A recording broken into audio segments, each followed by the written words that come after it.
Welcome to Midlife Unplugged, the Fuck It Years. I'm your host, Lara Portelli.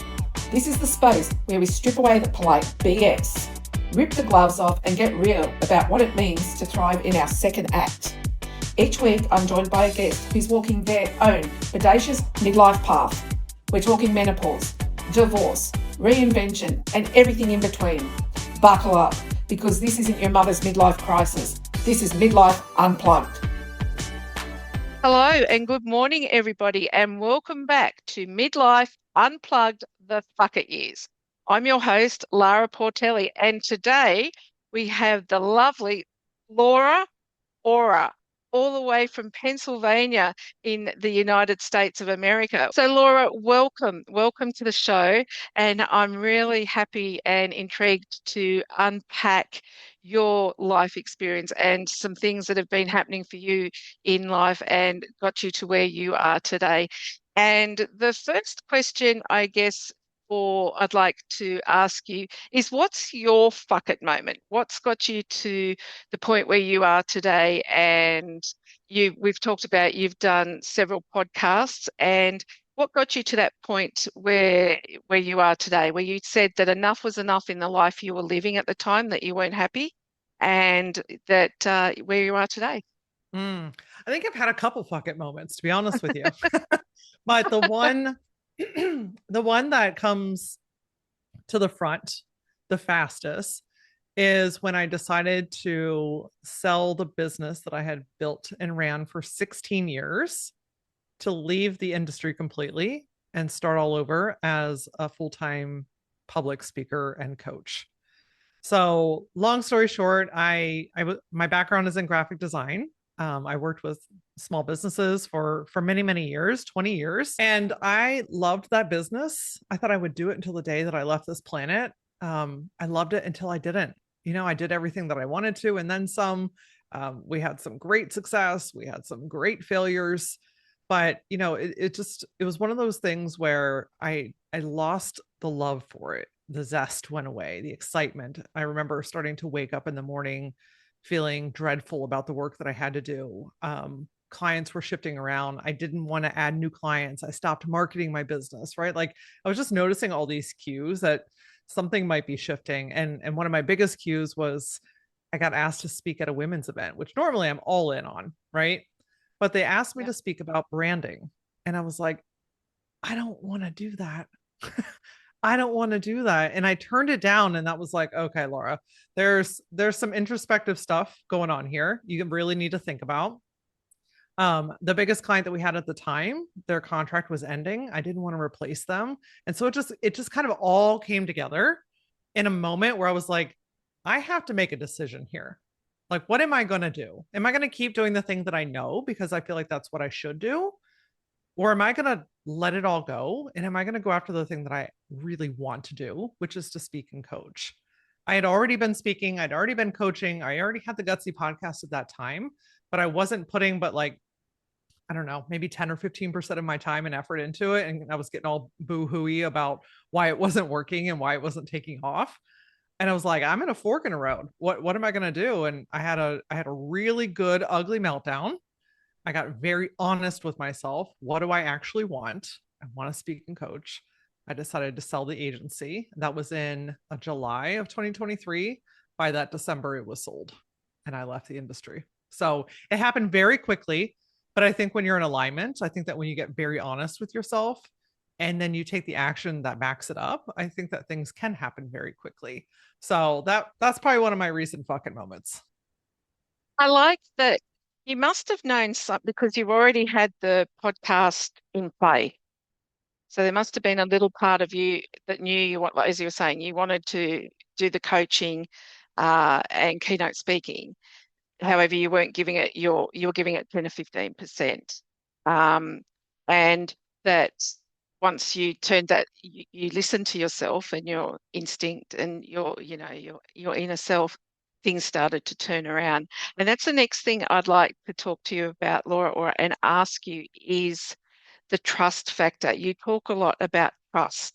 And for myself, when when I was going through I'm still going through my midlife edit, as I call it, and pruning my garden and getting the weeds out. And for a lot of women in our audience at home that will be listening to this episode, that's what it's about, is listening to that innate wisdom that I could go on with this business that I've built for this amount of time. I could go on with this marriage that I gave my vows to. I could go on doing this. I could go on doing that, that we've talked about in, social expectation conditioning. But we find it a little bit hard, I find, as women, because we give so much. I know men do too, but to trust that wisdom and that innate voice. Would you agree with that? Oh, absolutely. I mean, so many women are just, they're conditioned to be everything for everyone else. And whether that's learned behavior, whether that's societal expectations, whether that's something that was modeled in your life, we're just taught to put ourselves on the back burner, to make sure everything and everyone else is taken care of, to do things the right way, right? Follow this right path of life. And something really incredible happens around 50 where women just stop giving a fuck about that stuff. It's like, I've built my whole life around the expectations of others, and I'm going to do it my way this time. I'm no longer willing to settle. And a lot of that starts with listening to yourself. Like, women don't even slow down long enough to hear themselves, to be able to trust it. Right. They're going quickly. They're helping people. They're doing things. And I'm not saying helping people is bad, but it's like, at what point is it too much? Right. Where do you fit into that equation is what I really want to ask you. And so we have to be willing to slow down long enough to even hear ourselves, to be able to trust what that nudge or that feeling or that idea really is saying to you, because that trust is a cornerstone for the next breakthrough in your life. Right. Second act, I call it. Mm-hmm. Yeah. Absolutely. Yeah. And for our listeners at home that, may be doing the ditches or have actually paused there for a second and went, hang on, this sounds me. Leave us something in the box below and tell us if this is you. If hang on, I've got a little nudge like this, but I keep ignoring it. For me, I kept going on with, this will do. This will do. And we hear it a lot. We hear it. It's starting to come into books and things. And, around 50, things are changing for women. And the old model, I guess, where we're taught to shut up, put up. And the generation I was brought in was children and seen and not heard. The danger of that, of course, is when we don't speak, we just end up don't speaking at all and just get on and put up and shut up. And it's very dangerous. And if that's you, for our listeners, let us know. Let us know if that's how you're feeling. The other thing, Laura, is I like how you talk about when you found you listen to your trust, you listen to what you're going to do and move on and sell your business. And in your business, you talked about charging your worth, because there's a lot of women in business that will look at a price of something and say, oh, that's outrageous. I can't charge that. No one will pay that. All that self-talk we do to ourselves. Talk to us a little bit about that, where you came to that idea that I'm charging what I'm worth. In Australia, we say it might be everywhere in the world, but it's I'm charging what it's worth and adding tax as well. Yeah. Yeah. That's saying it's such a unique journey, and it also comes back to your relationship with money, what your upbringing and your belief system around money is. For me, I had a lot of stuff to unpack and rewire around what kind of money I was allowed to have, or what money meant to me, or what it meant about me. Right. So I grew up in a household where money is the root of all evil. And, money makes you feel like you're better than everybody else. And, Laura's up on a pedestal, and she thinks she's this and she thinks she's that. And so I grew up with those beliefs that money was a bad thing, that if I had money, I was going to be an asshole. Yeah. I mean, that's literally how I equated it. So charging my worth felt like such a distant concept of like, who would I even be to charge money? Because that's going to make me a bad person. Well, money doesn't make you a bad person. Money amplifies who you already are. Mm. So we have to start separating ourselves from the stories and the beliefs that we were brought up with, and rewrite what money is to me and what does it amplify in me. Like Mm. I am a giver. I want to pour back into my community. I want to help support more women, right? Like money amplifies the greatness in me. And when I'm just like hiding behind it and undercharging, all I'm doing is wrecking my life. Like I've been through more financial challenges than I care to even count.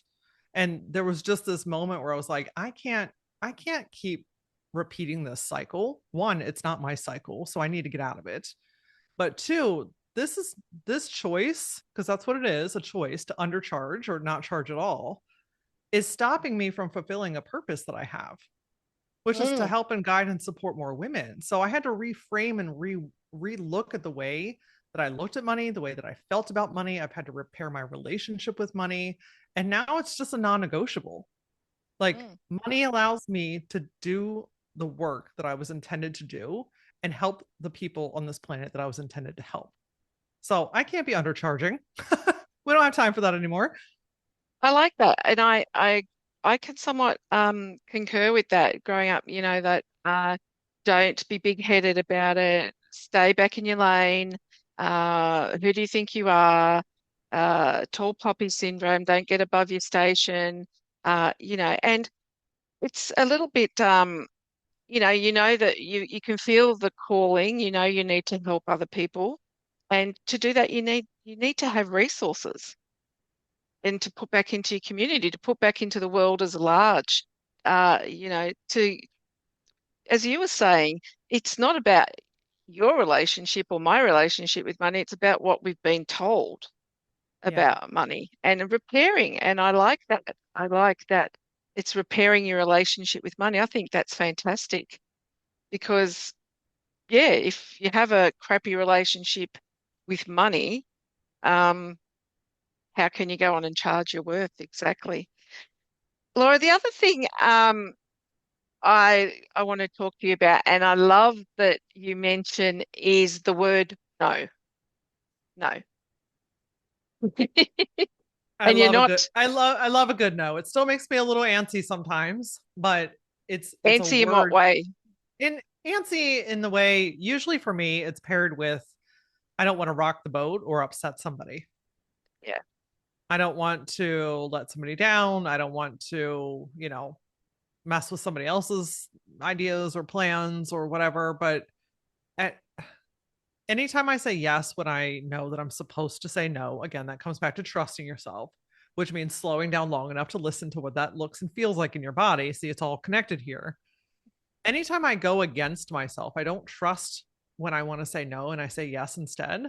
I Mm. always end up in a situation where I'm like, yep, should have said no. I should have trusted that, right? Because something takes more time, it drains my energy. I'm not in the right space or place. Like it's I just know that I needed to protect that time, and if I go against it, I know what's at stake. So Mm. I've gotten a lot better at saying no. I am not perfect at it, nor do I think anybody is. But the the goal here is to get more comfortable holding your own boundaries, knowing when you need to say no, and then following through with that for yourself. That's so much what about midlife is really about, I think, is learning to come back to yourself, honoring yourself, your needs, your wants, your desires, your boundaries. It's like resetting the game and Mm. starting over, but from a fresh slate. Yeah. I I agree with that. I think that our true identity is within us. We're born with it, so to speak.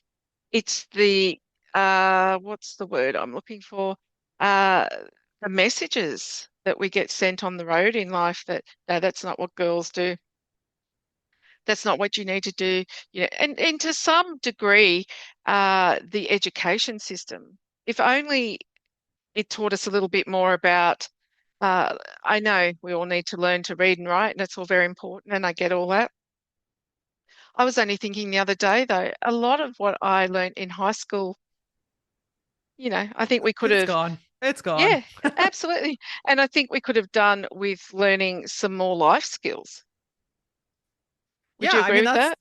yeah, I mean that's half the reason why the coaching and the mentor industry exists, because we were never taught those things. We Mm. weren't taught how to trust ourselves. We weren't taught how to listen. We weren't taught how to make decisions. We were taught how to read the I don't even remember what it's called, the table of elements in science. You know what I mean? Like, okay, I know H2O is water. That's about the extent that it goes. And not discounting that there's some people that maybe science was their thing and that helped set them up for success, but why not infuse life into school? Why not help people understand taxes, or how to handle money better, or how to have conversations, how to show up in relationships, how to trust yourself? These are life skills that we're all on a journey and a path to figure out. Yes. And I like what you just said about the coaching and mentoring industry, that's why it exists, because there are so many of us that didn't trust ourselves. The other thing, Laura, you talk about, and I really like, is teaching women to be bold, and Yeah. that, um, it's I still catch myself at times too, like we were just talking about, just to rewind for a second, no. And when I say no, and then I tend to start to go, um, no, but No, but yeah, no, no, well, yeah. yeah, no, I don't do that. It's no. And then if I'm pushed a little bit, if I feel like giving a reason, I will. But this being bold, I've learned in my own experience is, I used to think it was arrogance, but it's not. Because I struggled with that. Like, am I being arrogant? Like you were saying earlier, am I being an asshole here? Um, because the old Lara would have dropped everything she's doing, as you were saying before, said yes to my own detriment, ran someone around, whatever the task was at the time, felt exhausted, taken 3 times longer than it needs to because I was meant to be doing something else that I was doing when I got interrupted. And it's that boldness and not cheekiness, but I've learnt myself, and tell me if you agree with this, and for our listeners at home, it's about, it's a little bit of practice, would you say? Oh, absolutely.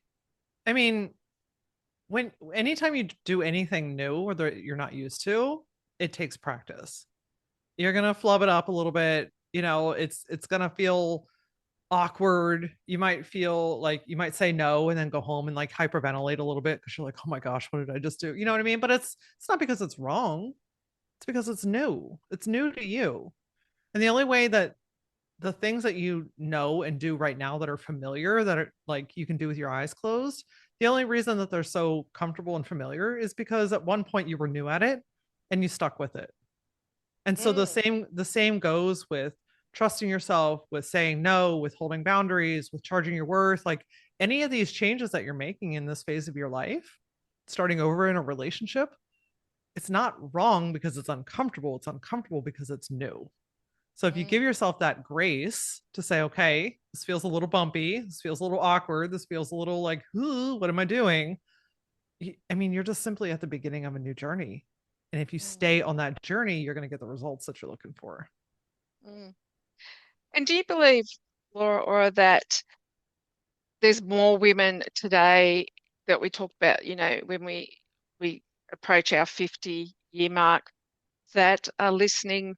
Like, I can remember my grandmother she just did what she thought was her due diligence until, she was in her 80s and then eventually passed away. I don't recall her having any big epiphany or anything at 50. They just continued on with their life as they knew. What do you think? I'm really curious. That's what's changed. Like, I'm a Gen X woman. What do you think's changed? Do you think it's education? We've talked about education in the traditional sense at school, but do you think it's more education coming at us, that we deserve more and more about coaching and learning opposed to our grandmothers, so to speak? I think that the conversation has changed. I think that Mm, one, we're actually talking about it. I mean, I'm an elder millennial. You're Gen X. Our parents and grandparents, they weren't having these conversations. And if they were, nobody knew about it. It was probably behind very closed doors with a very select few people. So the conversation has changed because the conversation is happening. And I think that conversation is happening because people are being bold online. I mean, we have access to podcasts, to TV shows, to, social media accounts, to blogs, to Substacks. I mean, we've got endless information. Sometimes it's a bit much, but we have access to it. So we can have the conversation. And when one woman says, hey, you want to talk about being bold, I think it's so incredibly bold when a woman is saying, hey, I'm going through this. Hey, I'm struggling with this. Hey, I've been through this. It gives thousands, hundreds of thousands, millions of other women access to information that otherwise they would have maybe thought that they were losing their mind. Yeah. Right. It tells them like, hey, I thought I was the only one. You're going through this too. Let's talk about it more. And so when we're having the conversation, we're taking the stigma away, we're taking the stereotype away, and we're coming up with solutions. Like, hey, we're all going through this together. Why don't we try this together? You know what I mean? So I think it's just become more normalized to talk and to find those solutions together instead of fighting it alone. I love that. And I think it's a new age type of community. I know my grandmother, for instance, would be sitting around a kitchen table with her neighbors, maybe peeling potatoes and apples for, dinner when the husband got home or whatever, my grandfather. And I can remember that. And that was their community, sitting around the table in their Yeah. aprons. I can distinctly remember with the newspaper, that was their community. Yes, there wasn't any technology and what we've got today. And although we've lost that kind of because women have gone out to work and different than what I'm not saying that women didn't work in those days, different kind of work. We now look for that community, as you were saying. I like how you've touched on that there's more information. Oh, I'm not the only one. Oh, what I'm feeling internally is really going against everything, or not against, but different to how I was brought up. And I'm really, really wanting to pursue this. And if I know for myself, I thought at one point, am I losing my mind? What's Yeah. going on with me? What's this big change? I'm not sure how I'm feeling about it. It's feeling a little bit different, visceral, like, ooh, my body's changing, my mind's changing. But as you're saying, it's just that. And I think, as you were saying about, there's a little bit too much information and things out there too. But I think what we're all craving a little bit more too is human connection, and it's out there. It's just different. And you say it's not wrong, it's not right, it's different. That's what I say Exactly. to my mentoring clients. It's not wrong, it's not right, it's different. And if we can just embrace different, embrace change, I think, I think we've got the perfect, whatever perfect is. But yeah. Absolutely. All right. As we wind up today, LauraAura, it's been thank you. Thank you for your amazing insights into midlife for women. As we wrap up today, what's one non-negotiable for you now? We've talked about some non-negotiables that you've got, but one, you wake up of a morning and you do your morning routine, and what's one non-negotiable for LauraAura in your life as an elder millennial that wouldn't have been, say, 5 years ago or 10 years ago? White space Okay. where I don't have to be anything other than me. I'm not answering to anything. I'm not on, I'm not activated, I'm not running, I'm not doing. I'm just simply being. And I sometimes love it. that's sitting on my couch drinking my cup of coffee by myself in the morning. Sometimes that's sitting on my porch when the sunshine is out and it's actually warm, and just looking around outside, just having space in my day where I'm not having to be on and go and do. That has made such a huge difference for me and my stress and my anxiety and just like my overall well-being. It just allows me to have some breath room, and I'm a lot better for it. I love that. White space. Everybody, can you hear that? White space. You don't have to go penciling it in your diary. You don't have to go, oh, I need white space today. As LauraAura was just saying, sit on the porch and take a cuppa with you. Yeah, pat your dog for 10 minutes. Just find something in your day that you don't have to be anything. You can just be. Wow, love it, love it, love it. Thank you so much, LauraAura. So as we wrap up another episode of Midlife Unplugged the Fucker Years, thank you so much to LauraAura again. And I can't wait to see you all on our next episode. Bye for now. That's a wrap on this episode of Midlife Unplugged the Fucker Years. If today's conversation lifts something up in you, hit subscribe, share it with your midlife crew, and keep the conversation going. I'm Lara Portelli. See you next week for another raw, real, and unapologetic chat.